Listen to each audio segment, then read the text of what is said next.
vested in him by the constitutional understanding orders to convey this session. Honorable members, it is in this spirit that this session has been conveyed. Inasmuch as I thank the people who put their signatures to this, I equally thank all those who in one way or the other did not have the opportunity, because there were some who were on other missions, parliamentary missions. They were very far, that's why they could not sign. And equally, those who see it differently. Parliament, we may have different lenses when matters come, and we cannot blame people for having different lenses. I must conclude on this to thank the following.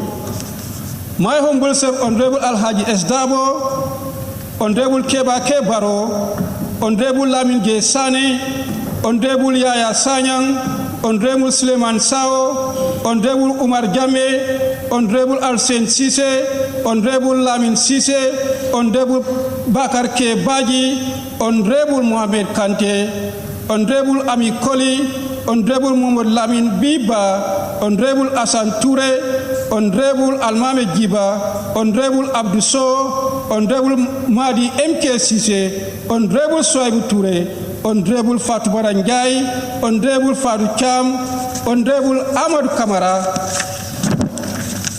Honorable Samba Jallo, Honorable Jibimbalo, and Honorable Alhaji Mbo. I thank you for making this day possible.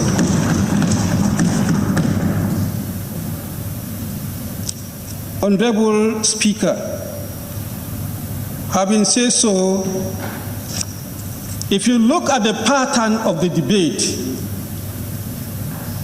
members were expressing condolences. All the members. They are joining the general public to express their heartfelt condolences to the victim families and wishing those who are currently hospitalized for speedy recovery. Yet at one point, some members were pressing certain authorities.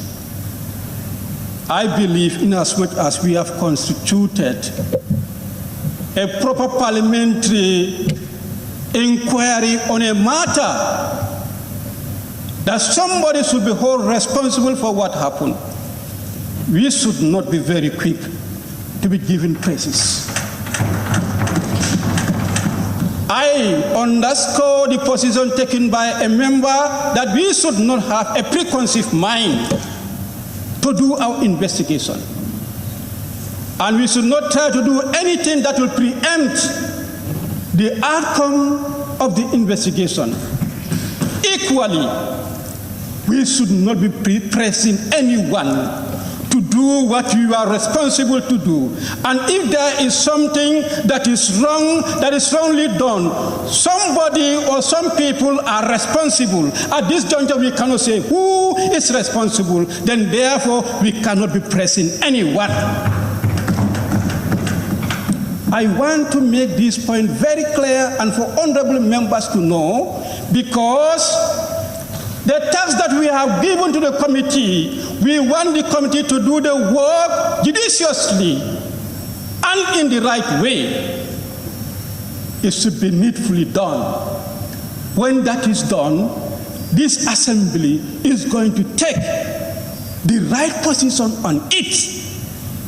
Let's not act in any manner that we can be seen taking a position. I would definitely love to see that. And I will want the committee that is to be tasked to definitely, diligently, they should not have any preconceived mind to do their work. We cannot blame anyone for now.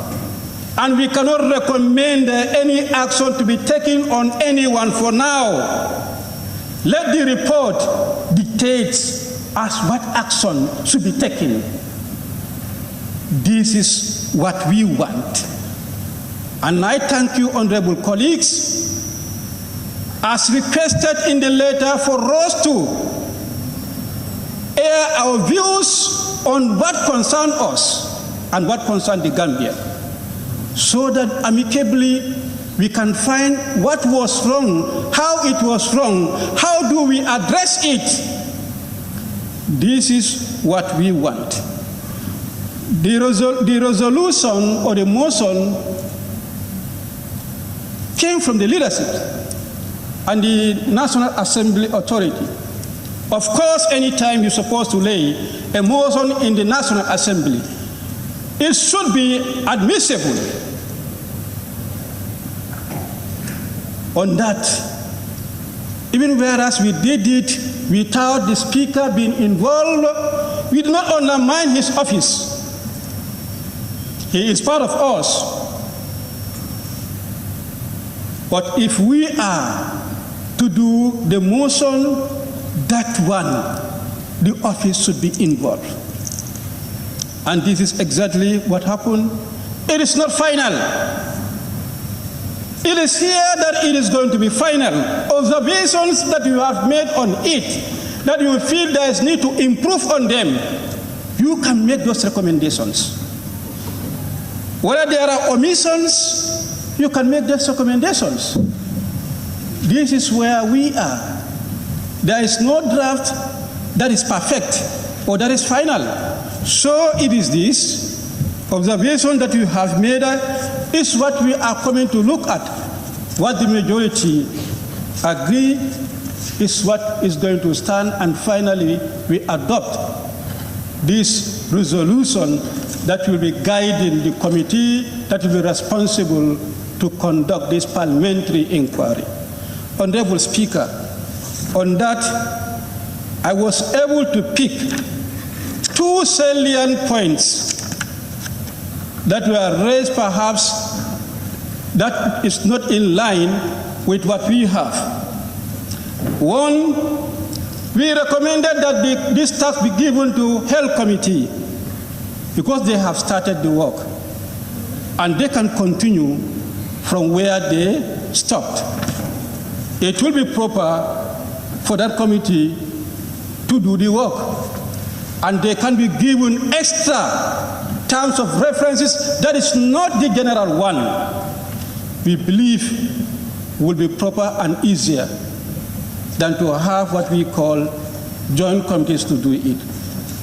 But members suggested that a matter as important as this, an example being quoted, the manner in which we treated the COVID-19, a special select committee was set where committees were blended, given the task to do the work, even whereas at that time, Health Committee was doing the work.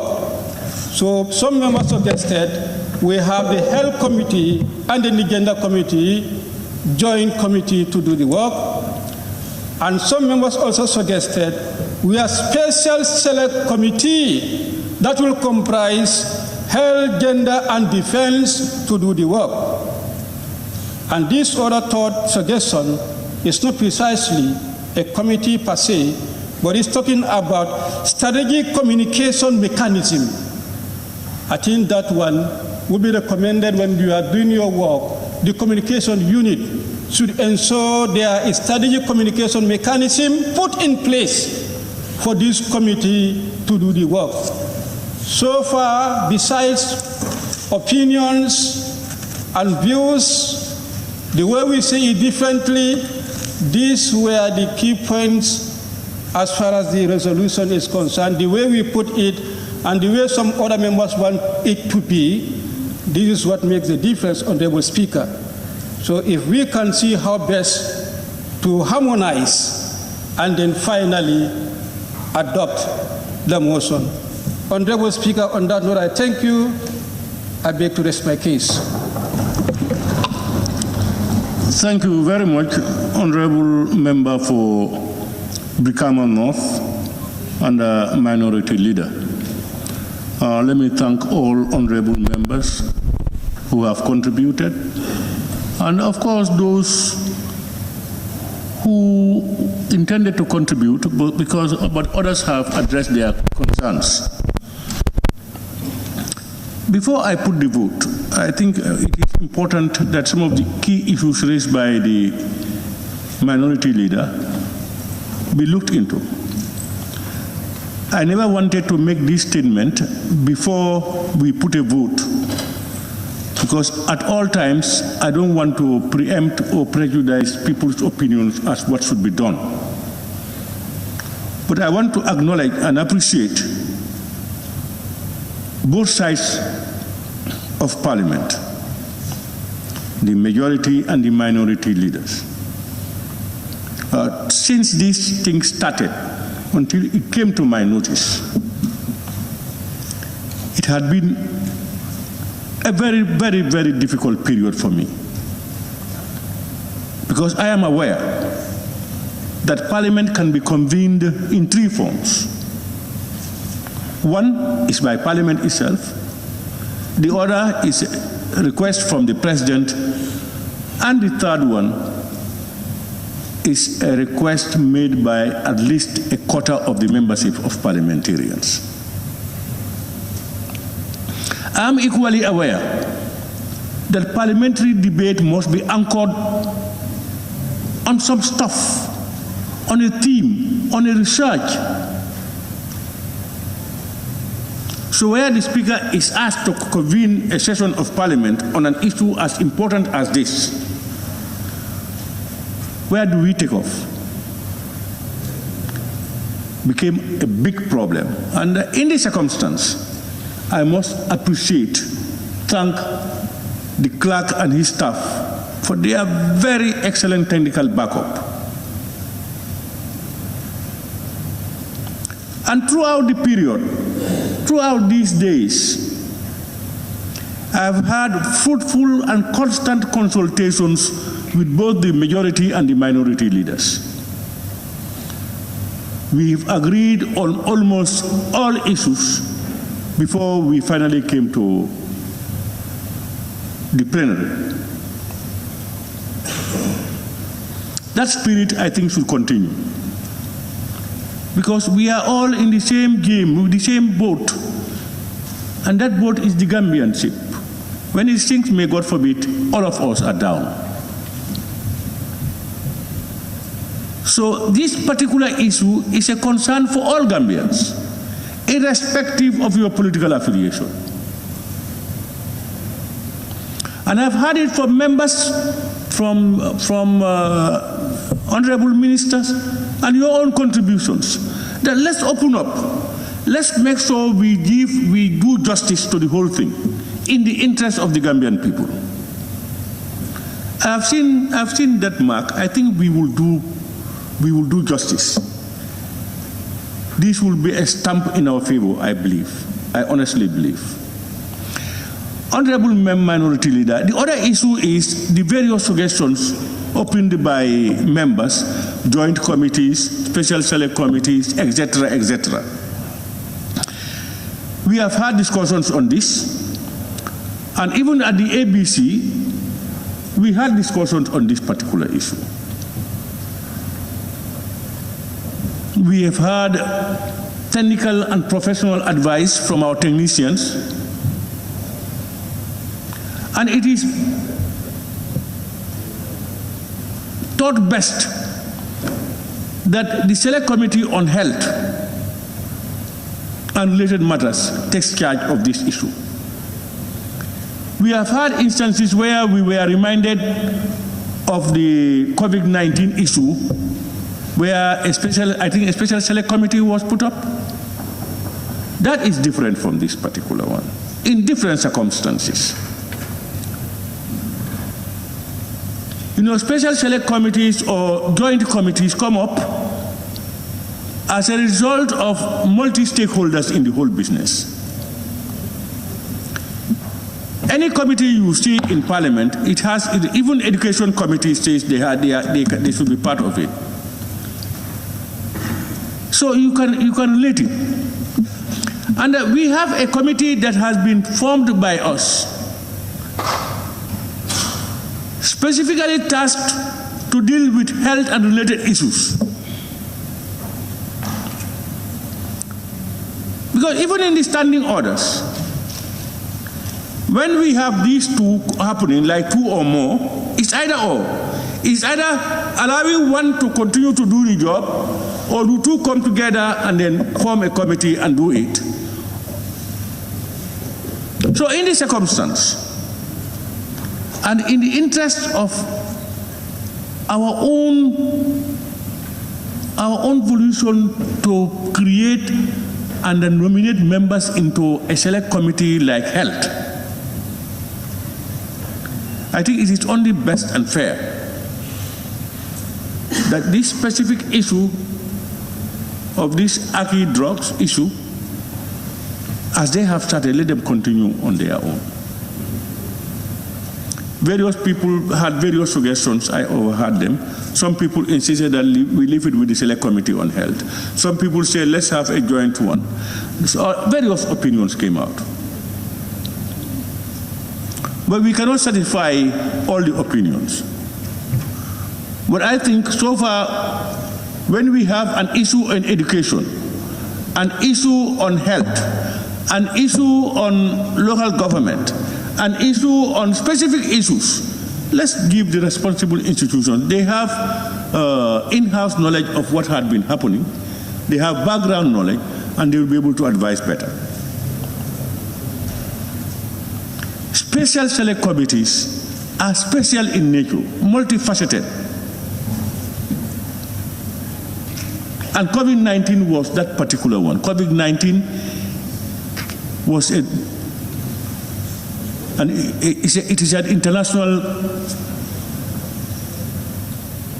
catastrophe. It is multifaceted. It has security, defense, and everything inside. And it came on unawares, and therefore the committee selected was carved out and brought into it. So, honorable members, if I have it your way, it looks like most people will want the Committee on Health to go about it. But I want us all to agree.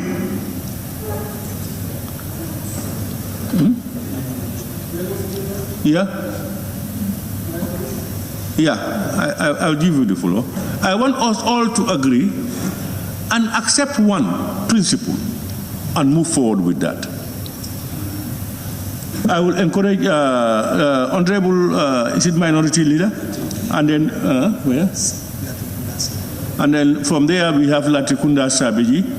I don't want us to involve into another debate, and then we have the Majority Leader. Honorable Minority, please. Thank you. I think I need to point it out. Preparing the resolution, and then observations were made exactly on the committee that's supposed to handle this. For the issue of special select committee, we have an issue with Standing Order 95-5, which reads, special committees may be established to deal with any specific time-bounded matters on a motion setting out the terms of references thereof and tabled by the Committee of Selection. That means you need the Committee of Selection to come with a motion for Special Select Committee. Special Select Committee cannot be emanated here when it is not brought forward by the Special Select Committee. That's the issue we have with Special Select Committee, which I want to put to your attention.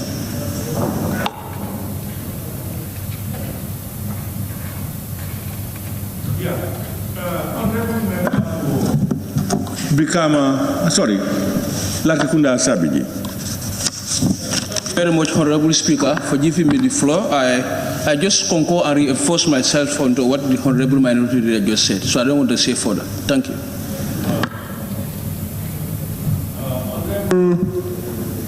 Majority Leader. Yes, I think we are going by your proposal for us to allow the Select Committee on Health to really go ahead, hence started the thing, to limit it to Health Committee and giving them the terms of reference to operate on that, and beg their indulgence to support the initiative. Thank you. Honorable members, I think we are now all on the same wavelength. I would therefore, before putting the question, want to once again thank you all, and honestly request from the Committee on Health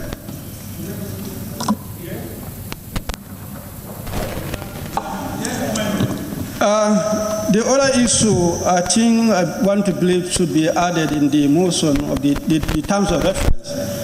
It is for the committee to commence the business from where the Health Committee stops. This was not directly reflective in the motion, if that can be added there. So that was a... Now the Health Committee, they started the work and they've gone very far. If they can start from where they stop, rather than going back, invite all the institutions that they dealt with before, then since we have not added any order, then it's better they start from where they stop. I think that should be understood, that they have been on it, and all what we want to ensure is the TOR, they must make sure they address all our concerns. The TOR should be your reference point, because remember the TOR ended with one statement. I don't know whether you people are aware of that statement. Any other related matter. We have enumerated 1, 2, 3, going, and said any other related matter. So it's an open-ended thing. We want to capture everything honestly and sincerely, so that we are going to make informed recommendations, decisions that we're going to do on behalf of the people of the country. And my minority said it, and I want to re-echo it. When we face these things, let's open up. Go back and start again. Otherwise, you have something in your head that minority did this wrong. It's in your head. You always have it there, and you will not be objective. Let's be open and make sure we do justice to the whole thing, and be mindful of the precautions. Because at the end, we want Gambia to gain. We want Gambians to benefit. We must remember that. So, member for Sanimentary, I understand. Thank you very much, Honorable Speaker. But I want honorable members to put this at the back of our mind, that there is also a select committee on gender, children, and social welfare, and this thing has already seriously affected our own children. So what will be the essence of setting that committee of gender, children, and social welfare? Yes, we have all confidence and trust in the health committee, but I don't think this would be a problem of joining this health committee to work this professionally. Thank you. Yeah, honorable member, I think we have recognized that. That's why it was created. But this is not specific to it. Well, this is I think we can. Let me learn. This is not a very much cross-cutting issue. This is about a syrup that was produced, contaminated, brought in, and taken by children, and they got infections. That is purely medical. It affected children, yes, but it's a purely medical issue. And two, I think the Select Committee on Health, if they need capacities, they want information, they will be able to invite people to give them information. But if you want to start it anew, it means some of the members who will be there will have to begin to know what has happened before they catch up again. So, honorable member, please, I think we have already grounded on this one with various different opinions though, which we respect very much. We just want to ensure that we conclude on this and then move forward. If you look at the standing order itself, standing order